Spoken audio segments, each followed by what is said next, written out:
Assalamualaikum warahmatullahi wabarakatuh. Hai Sobat Mucil, bagaimana kabar kalian? Semoga seperti Jogja, istimewa. Bertemu kembali dengan Pak Nurdin dalam pelajaran Bahasa Indonesia. Marilah pelajaran pada pagi hari ini kita mulai dengan membaca basmalah bersama-sama. Bismillahirrahmanirrahim. Pada pertemuan pertama kemarin, kita sudah belajar tentang teks cerita fantasi, yaitu mengenai pengertian teks cerita fantasi, ciri-ciri teks cerita fantasi, struktur teks cerita fantasi. Selanjutnya, kali ini kita akan belajar tentang jenis cerita fantasi, kemudian unsur-unsur cerita fantasi.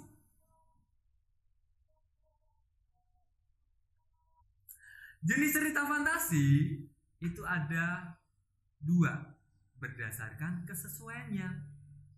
Berdasarkan kesesuaiannya, jenis fantasi atau cerita fantasi itu ada dua.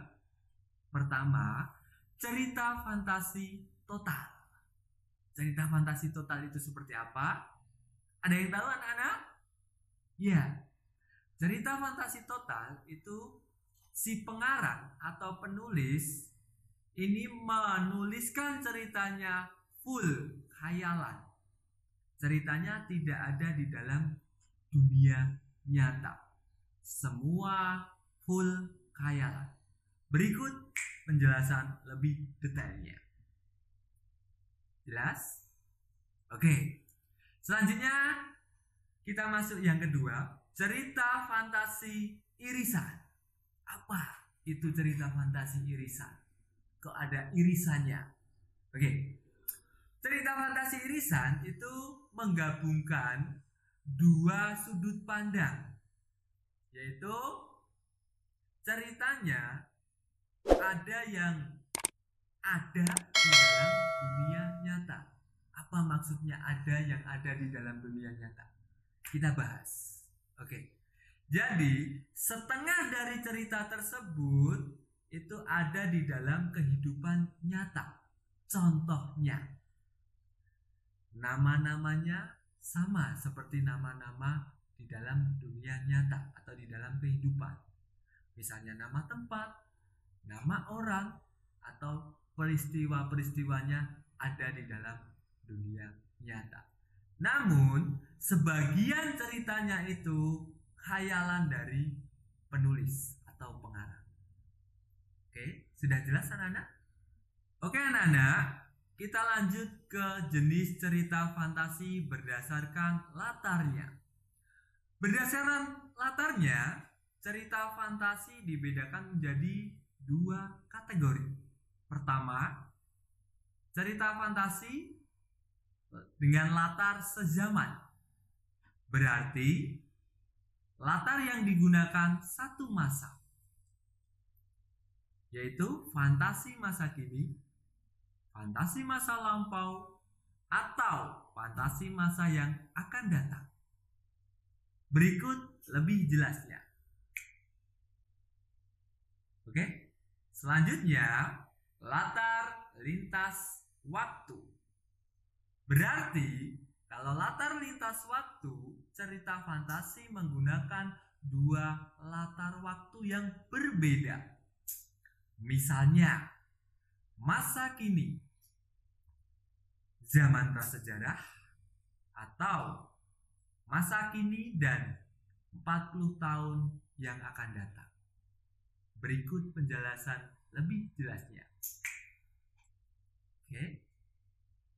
Sudah jelas anak-anak? Kita lanjut ke unsur-unsur cerita fantasi. Ada beberapa unsur-unsur cerita fantasi. Yang pertama, ide cerita yang terbuka. Ide cerita dalam cerita fantasi umumnya tidak memiliki batasan realita atau kenyataan dan dapat dikembangkan sesuka pengarang atau penulis.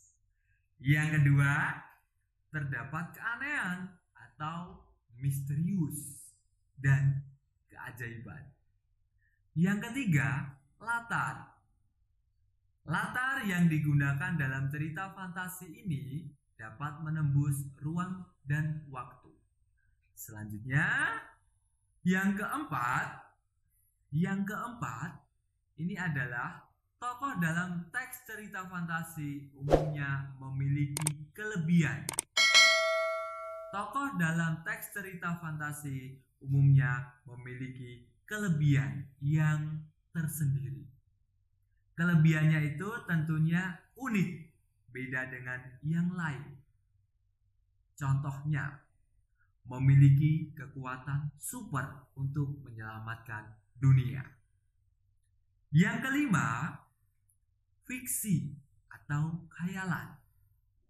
Karena bersifat fiksi dan merupakan cerita khayalan semata, maka cerita fantasi ini tidak akan bisa dinalar oleh akal pikiran jika dibandingkan dengan kehidupan di dunia nyata. Yang terakhir, gaya bahasa. Ini, gaya bahasa di dalam cerita fantasi pada umumnya tidak harus selalu terikat. Jadi, gaya bahasa yang digunakan dalam cerita ini umumnya tidak harus selalu terikat menggunakan bahasa yang formal. Jadi, bahasa di dalam cerita fantasi ini tidak terikat oleh bahasa formal, melainkan menggunakan bahasa yang bervariasi dan imajinasi atau imajinatif. Itu. Jadi ada 6 unsur-unsur cerita fantasi. Oke? Anak-anak sudah jelas semua? Sudah jelas ya? Oke. Kalau sudah jelas, untuk materi teks cerita fantasi hari ini sudah Pak Nurdin berikan, dan itu tandanya materinya sudah selesai. Demikian pembelajaran teks cerita fantasi pada hari ini. Semoga bermanfaat untuk anak-anak. Marilah kita akhiri pelajaran dengan membaca hamdalah bersama-sama. Alhamdulillahirrabbilalamin. Kalau ada sumur di ladang, bolehlah kita menumpang mandi. Kalau ada umur panjang, bolehlah kita berjumpa lagi. Wassalamualaikum warahmatullahi wabarakatuh. Sampai jumpa.